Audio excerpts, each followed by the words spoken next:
Hello everyone, welcome to the online class of Shri Ram Public School, myself Pragati Pandey. Dear students, in the previous video we have discussed about the digestive system and the organs of digestive system. I hope you all have understood the topic. If there is any doubt to anyone, just watch the previous videos. So now today we will see the another organ system of our body. Okay, so let's start with respiratory system. So first of all we should know that what is respiratory system होता क्या है। जैसा कि आप सभी जानते हैं कि हम डेली बेसिस पे सांस लेते हैं। सांस में क्या, हम ऑक्सीजन को अपने अंदर लेते हैं और कार्बन डाइऑक्साइड को हम बाहर छोड़ते हैं। तो अगर आपने ऑक्सीजन लिया है और on the spot carbon dioxide body के बाहर आ रहा है, इसका मतलब कुछ ऐसा कंडीशंस होती होंगी बॉडी के अंदर जो ऑक्सीजन को बॉडी के अंदर ले जा रही हैं और कार्बन डाइऑक्साइड को बाहर निकाल रही हैं। मतलब कार्बन डाइऑक्साइड हमारे यूज़ का नहीं है तभी तो बाहर निकल रहा है। मतलब जो चीज़ हमारे यूज़ की नहीं है या वेस्ट प्रोडक्ट है वही चीज़ बॉडी के बाहर जाती है। अदरवाइज़ बॉडी क्या करती है, चीज़ों को एब्जॉर्ब कर लेती है। सिंपली अगर ऑक्सीजन हम ले रहे हैं यानी ऑक्सीजन हमारे लिए यूज़फुल है और फर्दर कार्बन डाइऑक्साइड हम बाहर छोड़ रहे हैं, दैट मीन्स कार्बन डाइऑक्साइड हमारे लिए वेस्ट है। तो अब ये ऑक्सीजन का जाना फिर टर्न होकर के चेंज होकर के कार्बन डाइऑक्साइड का बाहर आना, ये जो प्रोसेस होता है इसको हम रेस्पिरेटरी सिस्टम के अंदर स्टडी करते हैं। रेस्पिरेटरी सिस्टम जो है इसमें दो चीज़ें होती हैं, एक होता है ब्रीदिंग और एक होता है रेस्पिरेशन। ब्रीदिंग का मतलब सिंपली होता है कि आप क्या करें, सांस लें और छोड़ें। मतलब सांस को लेना, सांस को बाहर छोड़ना, दो ही चीज़ होती हैं ब्रीदिंग में। आपने सांस को लिया, O2 लिया और बाहर आपने छोड़ा CO2। ठीक है, this is simply the breathing. Oxygen का अंदर जाना और कार्बन डाइऑक्साइड का बाहर आना इज ब्रीदिंग। लेकिन जब आपने ऑक्सीजन को लिया, वहाँ से लेकर के बॉडी में सारा मूवमेंट होता हुआ सेल में एनर्जी का प्रोडक्शन होते होते फर्दर जो है बॉडी से CO2 बाहर निकल रहा है। इस पूरे प्रोसेस में इस ऑक्सीजन का ब्रेकडाउन होना, ऑक्सीजन का हेल्प करना सेल की फंक्शनिंग में या डिफरेंट वर्क्स में हेल्प करना, फिर फर्दर कार्बन डाइऑक्साइड का बाहर निकलना, जब इस पूरे चीज़ को हम इंक्लूड करते हैं तो दैट इज़ रेस्पिरेशन। रेस्पिरेशन में एनर्जी के प्रोडक्शन के बाद जो वेस्ट होता है वो भी बाहर निकल जा रहा है कार्बन डाइऑक्साइड के फॉर्म में। उस कंडीशन को हम रेस्पिरेशन के अंडर इंक्लूड करते हैं। ठीक है, so now let us start with the content reading and the explanation. We take in oxygen and give out carbon dioxide during breathing. क्या होता है, जब हम ऑक्सीजन को लेते हैं और कार्बन डाइऑक्साइड को बाहर छोड़ते हैं, ये एक प्रोसेस है जिसका नाम है breathing. The process of taking oxygen is called inhalation. जब हम ऑक्सीजन को अंदर लेते हैं that is called inhalation, whereas the process of giving out carbon dioxide is called exhalation. जब हम कार्बन डाइऑक्साइड को बाहर छोड़ते हैं तो उसको एक्सहेलेशन कहते हैं। इनहेलेशन मतलब ऑक्सीजन को अंदर लेना और कार्बन डाइऑक्साइड को बाहर छोड़ना मतलब एक्सहेलेशन। ठीक है, the oxygen we take in is used by our cells to break down food and release energy. कह रहा है जो ऑक्सीजन हम लेते हैं ये हमारी सेल्स के द्वारा यूज़ किया जाता है और इसको ब्रेक डाउन किया जाता है। जो फूड है उसके ब्रेक डाउन में ये हेल्प किया करता है और एनर्जी को रिलीज़ करता है। This process by which food is broken down, ऐसा प्रोसेस जिसके द्वारा फूड जो है ब्रोक होता है, ब्रेक डाउन होता है ऑक्सीजन के प्रेजेंस में, ऐसे प्रोसेस को हम रेस्पिरेशन कहते हैं। मतलब एक ऐसा प्रोसेस जिसमें फूड को ब्रेक किया जा रहा है, किसके प्रेजेंस में, ऑक्सीजन के प्रेजेंस में, और क्या बन रहा है, एनर्जी बन रही है। फूड को ब्रेक किया गया ऑक्सीजन के प्रेजेंट में और एनर्जी का फॉर्मेशन हो रहा है। इसी प्रोसेस को रेस्पिरेशन कहा जाता है। Parts of respiratory system, respiratory के सिस्टम के कौन कौन से पार्ट्स हैं? There are different body parts that are involve in the process of respiration, nose और nostril, pharynx, trachea and lungs. अब हम इन ऑर्गन्स के बारे में एक बार डिस्कस करेंगे। ये आपका नॉस्ट्रिल यानी कि नोज़ है, जो बॉडी के बाहर आपको सिंपली दिखता रहता है, ठीक है, तो नॉस्ट्रिल हो गया। उसके बाद बात आती है फेरिंग्स की। ये है आपका फेरिंग्स, जो नेसल पैसेज जो होता है जिससे हवा अंदर जाती है नाक के अंदर पूरा, वो फेरिंग्स होता है। लैरिंग्स, ये लैरिंग्स है, आप देख रहे हैं। लैरिंग्स को हम वोकल बॉक्स भी कहते हैं, वोकल बॉक्स, जिससे आवाज़ निकलता है जो हम बोलते हैं। जैसे आप, मैं बोल रही हूँ, आप सुन पा रहे हैं, ये किसके वजह से होता है? लैरिंग्स की वजह से होता है, ठीक है। नाउ एपिग्लॉटिस, एपिग्लॉटिस एक फ्लैप लाइक स्ट्रक्चर होता है। क्या होता है?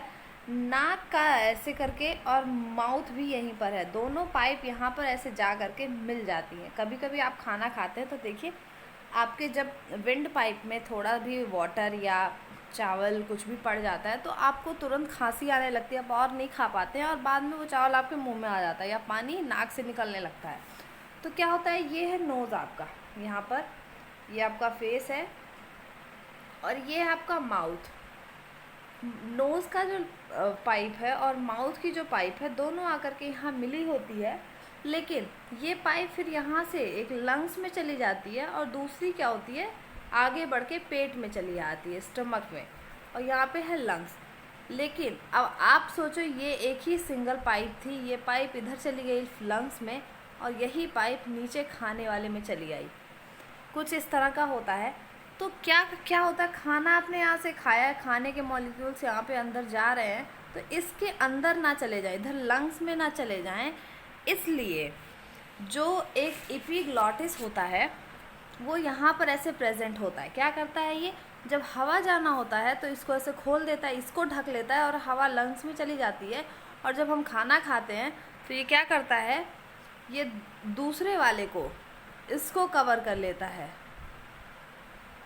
और हमारा खाना अंदर चला जाता है। क्या कहने का मतलब है कि जब हम खाना खाते हैं तो ये इसको कवर करता है और खाना नीचे चला आता है, लेकिन जब सांस लेते हैं तो ये इसको कवर कर लेता है और हवा इधर चली आती है।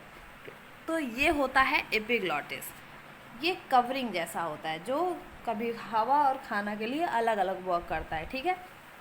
नाउ लंग्स, आप देख रहे हैं ये जो है ये लंग्स है, ये लंग्स है, इसको फेफड़ा कहा जाता है, इसको कहते हैं हम फेफड़े, ठीक है। नाउ डायफ्राग्राम, ये क्या है? ये यहाँ पे आप जो ये लाइनिंग देख रहे हैं, this is none other than diaphragm. क्या होता है? जब ये लंग्स में हवा भर जाती है, ये फूल जाते हैं, तो डायफ्राग्राम की कंडीशन क्या होती है? वो ऐसा हो जाता है, क्योंकि ये पूरा एरिया फूल के लंग्स कवर कर लेते हैं। लेकिन जैसे ही आपने बाहर सांस छोड़ी, आपने CO2 जैसे ही बाहर निकाला, वैसे ही क्या होता है? ये सिकुड़ जाता है और डायफ्राग्राम इस तरह का हो जाता है। तो इसकी भी पोजीशन डिफरेंट होती रहती है on the basis of the pressure of air, ठीक है। नाउ ब्रोंकस, ब्रोंकस क्या है? जब आपने लंग्स में देखा ये डिफरेंट ब्रांचेस निकली हुई हैं, तो ये जो ब्रांचेस होती है इनको ब्रोंकस कहा जाता है। और ब्रोंकियोल्स, ब्रोंकियोल्स क्या होते हैं? जो एक मोटी ब्रांच जो है आपको, वो ब्रोंकस कहलाती है, और जो पतली पतली नर्व जैसी ब्रांचेस हैं दैट इज़ ब्रोंकियोल्स, ठीक है। और यहाँ पर अगर एक ब्रोंकियोल को आप देखेंगे तो वो इस तरह से है, डिवाइड हुई है, आप देख रहे होंगे इस तरीके से। इसके एंड पे ऐसे सैक लाइक स्ट्रक्चर होता है, यहाँ पे इसको जूम करके मैं बता रही हूँ, यहाँ पे ऐसे सैक लाइक स्ट्रक्चर होता है जिसमें एयर भर जाता है, ठीक है। जब हम सांस लेते हैं उसको कहा जाता है एल्वियोलाई। क्या कहते हैं? एल्वियोलाई, इसको हम बोलते हैं एल्वियोलाई। ये जो सैक लाइक स्ट्रक्चर है इसको हम एल्वियोलाई कहते हैं, ठीक है। तो ये था डिटेल स्ट्रक्चर जो आपको मैंने अभी अभी बताया। ये डायग्राम आपके लिए असाइनमेंट है, ठीक है, आपके लिए असाइनमेंट वर्क है। इस डायग्राम को आपको बढ़िया से बनाना होगा। क्वेश्चन आंसर जब एक्सरसाइजेज आएंगे तो डायग्राम आप एक भी नहीं बनाएंगे, आप अभी इसी वक्त एक एक करके डायग्राम बनाते जाएंगे असाइनमेंट में. Now we will see the elaborated function of each and every organ. Nose. We breathe in air through the nostril which enters the nasal cavity. हम ब्रीथ करते हैं एयर जो कि नॉस्ट्रिल के हेल्प से हमारे अंदर और बाहर, ऑक्सीजन अंदर जाता है, CO2 बाहर जाता है. ये होता है नोज़ की वजह से. The nasal cavity has nasal hair. आपको पता है आपके नाक में हेयर होते हैं, टिनी हेयर्स होते हैं, which helps to remove any dirty particle from the inhaled air. ये क्या करता है, dirty particles को जो हमने ले लिया या सांस में जाते हैं उनको ये प्रिवेंट करता है कि अंदर बॉडी के ना जा पाएँ. The inner lining of the nose contains a slimy substance called the mucus. कह रहा है कि अगर आप अपने नोज़ के अंदर क्या होता है कि एक म्यूकस, थिक स्लिम, मतलब जो चिपचिपा एक पदार्थ प्रेजेंट होता है जिसको हम म्यूकस कहते हैं. The mucus moisture the air and blood capillaries present in the nose warm the inhaled air. कह रहा है ये जो म्यूकस होता है आपके नाक के अंदर, जो म्यूकस प्रेजेंट होता है जब आप सांस लेते हैं तो ये हवा को मॉइस्चर प्रदान करता है. मॉइस्चर इसलिए प्रदान करता है कि शुष्क ना हो जाए आपकी नाक या नाक के अंदर की नसें शुष्क ना हो जाएं, इसलिए ये उनको मॉइस्चर प्रोवाइड करता है. क्योंकि जो हमारे नाक के अंदर ब्लड की कैपिलरीज प्रेजेंट होती है, जो पतली पतली धमनियाँ, नसें प्रेजेंट होती हैं, ये नोज़ में जो हवा जाती है, जो एयर जा रही है उसको गर्म कर देती हैं. उसको मॉइस्चर प्रदान करने के लिए हमारे नोज़ में म्यूकस होता है. ठीक है, म्यूकस होता है. The air then passes through the nasal cavity to the pharynx और थ्रोट. फिर क्या होता है कि ये जो हवा होती है ये यहाँ से एंटर की और फिर फर्दर फेरिंक्स में जाती है.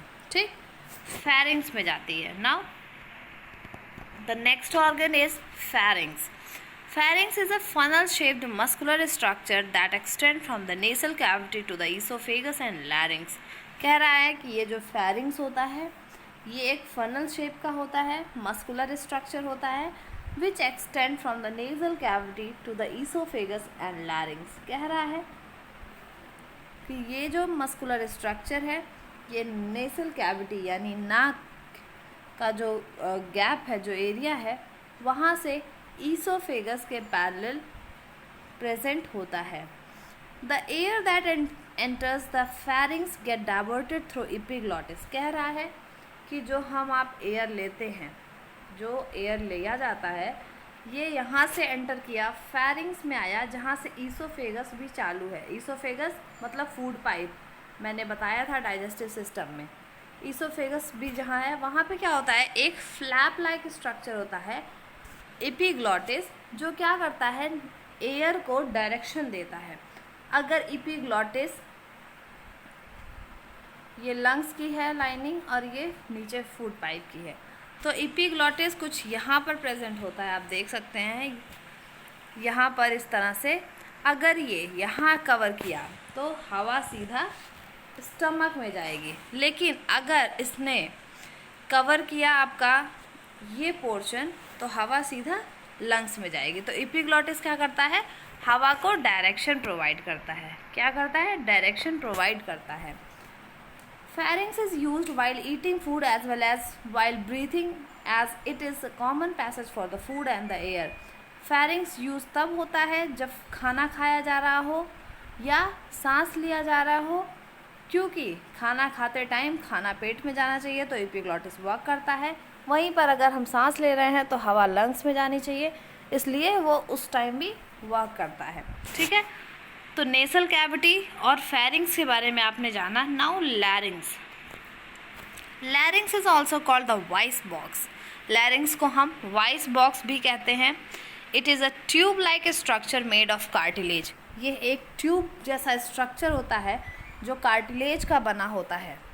It is located below the pharynx, और ये प्रेजेंट कहाँ होता है, फेरिंग्स के जस्ट नीचे. लैरिंग्स is involve in the production of sound, और लैरिंग्स ही साउंड के प्रोडक्शन में हेल्प करता है.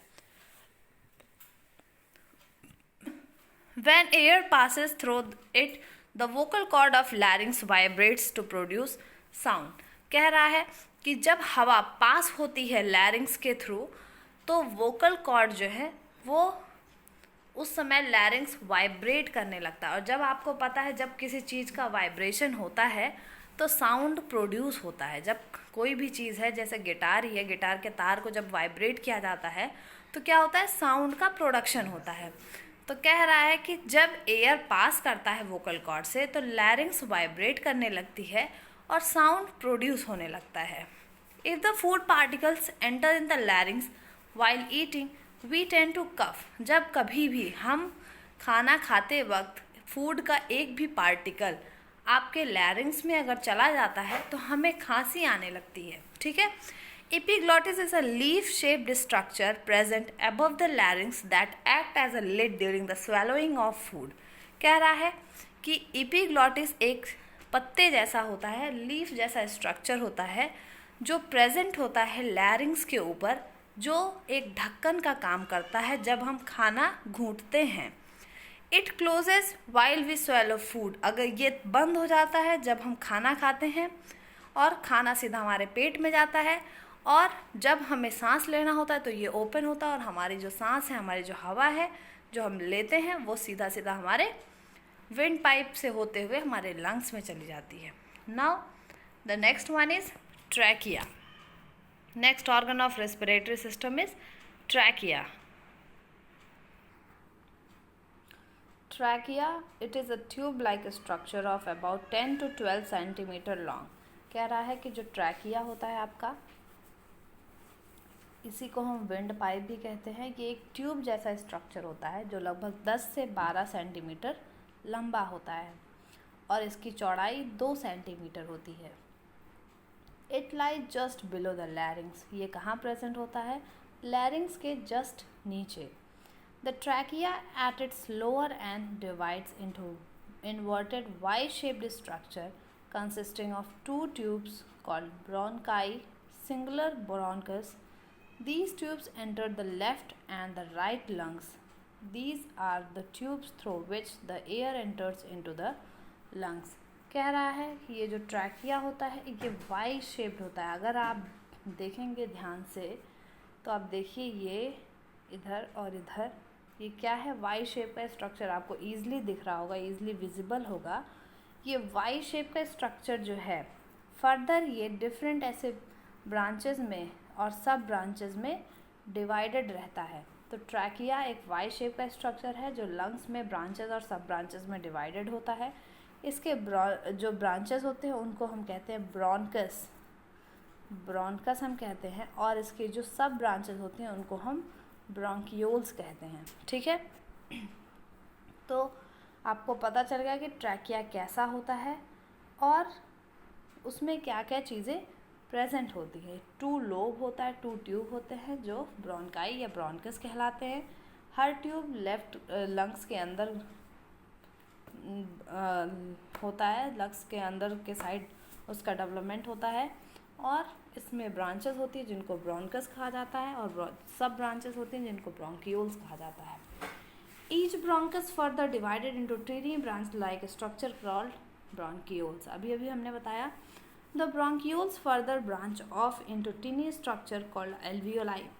जो ब्रोंकियोल्स होते हैं ये फर्दर इसमें और भी ब्रांचेस होती हैं और एक छोटे छोटे बॉल जैसे स्ट्रक्चर बनते हैं, गुब्बारे जैसे छोटे छोटे, कुछ इस तरह से यहाँ पे आप देख रहे हैं, जिनको एल्वियोलाई कहा जाता है. अगर एक सिंगल की बात आप करेंगे, एक सिंगल की बात, तो ये है एल्वियोलस. ठीक है. और इस पूरे को कहा जाता है alveoli. It appears as a bunch of grapes. ये जो एल्वियोलाई होता है ये अंगूर के गुच्छों जैसा दिखता है जिसमें एयर जो है आकर के भर जाता है और ये गुब्बारे के जैसे फूल जाते हैं. ठीक है. The tiny wall of alveoli are richly supplied with blood capillaries. कह रहा है कि ये जो एल्वियोलाई के जो लेयर्स हैं इसके अंदर ब्लड कैपिलरीज बहुत ही ज़्यादा मात्रा में प्रेजेंट होती हैं, बहुत ही ज़्यादा मात्रा में प्रेजेंट होती है blood capillaries. The alveoli provides a large surface area which is useful for the gaseous exchange of oxygen and carbon dioxide. कह रहा है कि आपको अभी आपने देखा कि जो ट्रैकिया था वो फर्दर ब्रोंकस में डिवाइड हुआ और उसके बाद भी सब ब्रांचेस हुई इसकी, जिसको ब्रोंकियोल्स कहा गया. लेकिन इसके बाद भी इसमें गुब्बारे नुमा स्ट्रक्चर बने, ग्रेप्स जैसे कई सारे स्ट्रक्चर, जिनको हम एल्वियोलाई कहे. ये एल्वियोलाई करती क्या हैं? ये सरफेस एरिया बढ़ाती हैं जिससे हवा ज़्यादा से ज़्यादा मात्रा में इकट्ठा हो सके, और जितनी ज़्यादा हवा इकट्ठा होगी बॉडी के लिए उतना ही ज़्यादा अच्छा होगा. इसलिए ये एल्वियोलाई का जो मॉडिफिकेशन होता है ये सरफेस एरिया को बढ़ाने के लिए होता है, जिससे ज़्यादा मात्रा में ऑक्सीजन इकट्ठा हो सके. ठीक है, तो ये था ट्रैकिया के बारे में. Now we will see the lungs. Lungs are present in pair and are situated inside our chest, protected by the rib cage. Lungs क्या होती हैं? ये पेयर में पाई जाती हैं. इनका 2 की नंबरिंग होती है. ट्रैकिया का जो वाई शेप्ड का ट्यूब स्ट्रक्चर होता है उसके इस तरह से साइड में ये प्रेजेंट होती हैं. और इसमें मैंने पहले ही बताया कि ब्रोंकाई और ब्रोंकियोल्स होते हैं. इसके नीचे क्या होता है? एक डायफ्राग्राम की वॉल होती है, जो जब हम इनहेल करते हैं ऑक्सीजन को, जब हम लेते हैं और लंग्स में ऑक्सीजन जब भर जाता है, फूल जाता है लंग्स, उस केस में डायफ्राग्राम क्या होता है? फ्लेक्सिबल होता है. जब लंग्स पे प्रेशर पड़ता है तो डायफ्राग्राम खिसकता है नीचे की तरफ, और जब हम सारा कार्बन डाइऑक्साइड बाहर छोड़ देते हैं उस कंडीशन में लंग्स हमारे थोड़े सिकुड़ते हैं. उस कंडीशन में डायफ्राग्राम अपने एग्जैक्ट पोजीशन पे पहुंच जाता है. तो कह रहा है कि लंग्स जो हैं ये पेयर में होते हैं, ये हमारे चेस्ट के अंदर है और रिब केज के नीचे पाए जाते हैं. जो हमारी पसलियां होती हैं उनके नीचे पाए जाते हैं, और ये उसके ये सपोर्ट होते हैं नीचे की तरफ से. इनको सपोर्ट मिलता है डायफ्राग्राम का, जो कि डोम शेप का होता है. डोम शेप जैसे मस्जिद का गुंबद होता है, कुछ उस तरह का शेप. जब हम उसकी बात करें तो उसको कहा जाता है डोम शेप्ड. तो ये जो डायफ्राग्राम होता है ये डोम शेप का होता है. ये मसल का एक शीट होता है. ठीक है, एक लेयर होती है मसल की जो लंग्स के जस्ट नीचे प्रेजेंट होती है. That is present beneath the lung. Yes, I have told you. The lungs are covered by inner and outer membrane called pleura. कह रहा है कि जो लंग्स है, अगर इसकी बात करें तो ये जो है ऊपर से और अंदर से एक लेयर से कवर होता है. मसल की एक लेयर से कवर होता है, मेम्ब्रेन से कवर्ड होता है, जिसको कहा जाता है प्लूरा. ठीक है, तो अगर मैं क्वेश्चन आपसे करूं कि लंग्स की जो आउटर और इनर मेम्ब्रेन होती है उसको क्या कहते हैं, तो आप बोलेंगे कि that is called pleura. The oxygen that is absorb during inhalation combines with the haemoglobin in the blood and forms oxy haemoglobin. कह रहा है कि जो ऑक्सीजन हम आप एब्जॉर्ब करते हैं या लेते हैं इनहेलेशन के टाइम, सांस अंदर लेते टाइम जो ऑक्सीजन लिया जाता है वो हीमोग्लोबिन के साथ मिक्स हो जाता है, और उस कंडीशन को कहा जाता है ऑक्सी हीमोग्लोबिन. मतलब ऐसा हीमोग्लोबिन जो ऑक्सीजन में रिच हो. This oxygen rich blood is transported to all the parts of the body through blood. ये जो ऑक्सीजन रिच ब्लड जो है, जिसमें ऑक्सीजन की अधिक मात्रा है, ये फर्दर ट्रांसपोर्ट होता है बॉडी के डिफरेंट पार्ट्स में. The oxygen is absorbed in the cells and break down the sugar into carbon dioxide, water and release energy. कह रहा है ये ऑक्सीजन फर्दर एब्जॉर्ब किया जाता है सेल्स के द्वारा, और उस सेल के अंदर माइटोकॉन्ड्रिया में जो शुगर होता है, जो स्टोरेज फूड है, ग्लूकोज है, उसको ब्रेक किया जाता है. उसको जब ब्रेक किया जाता है तो ऑक्सीजन की नीड होती है, ऑक्सीजन के प्रेजेंस में वो ब्रेक होता है ग्लूकोज मॉलिक्यूल, और कार्बन डाइऑक्साइड, वाटर और एनर्जी का फॉर्मेशन होता है. एनर्जी हम आप काम करने में यूज़ कर लेते हैं.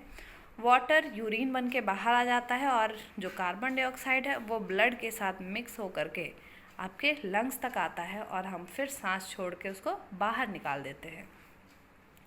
This process of oxidation of food to release energy is called as cellular respiration.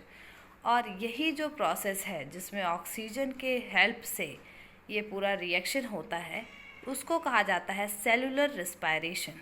Carbon dioxide rich blood is transported from all body parts to the lung. कह रहा है कि कार्बन डाइऑक्साइड जो है वो फर्दर ब्लड के साथ दोबारा लंग्स में वापस आती है और फिर लंग्स के हेल्प से नाक से फिर बाहर निकल जाती है। तो ये था ब्रीथिंग का प्रोसेस, और ब्रीथिंग और रेस्पिरेशन में कौन कौन से बॉडी के पार्ट्स रिस्पॉन्सिबल होते हैं, कौन कौन से हेल्प करते हैं, उनके बारे में ये था डिस्कशन। और कल हम मैकेनिज़्म ऑफ ब्रीथिंग के बारे में पढ़ेंगे। So that's all for today guys. Thank you everyone.